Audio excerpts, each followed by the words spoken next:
Okay, so here's another little trick I want to show you guys.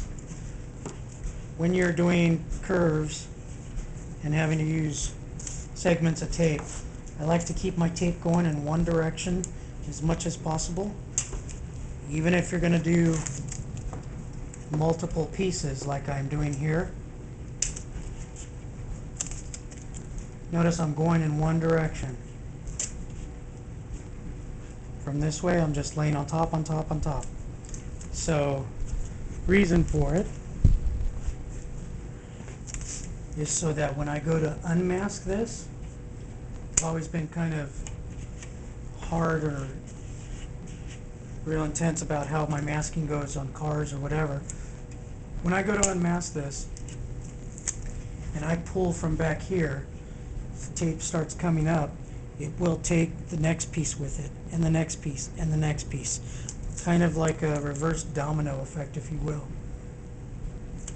And if you do that, when it comes time for unmasking, especially when you're doing a lot of colors and you're having to do just layers on top of layers, this makes it so that it's a lot safer, if you will.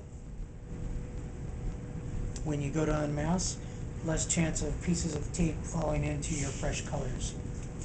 So, just again, a little something I like to do. You know, everybody's got their ways, and that's good, but this is our video on our channel, so I'm showing you my ways. So what I did there is I pulled the end of it so that it goes in the right order. The end of it is tucked under the beginning.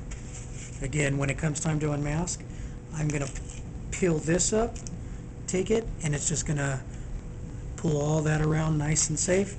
Less chance of anything touching any fresh paint anywhere. So that's it, guys. Just think logically. There's a lot of experience and time that goes into this stuff that everybody has, but at the same time, try things, learn things for yourself, how you like to do it. Very, very big into just figure things out. There's no one exact way to do things. There's always other ways. So, yeah, I may have been doing this stuff for a very long time, actually since I was in high school, but doesn't mean that's the only way. So, all right, we'll see you in a bit.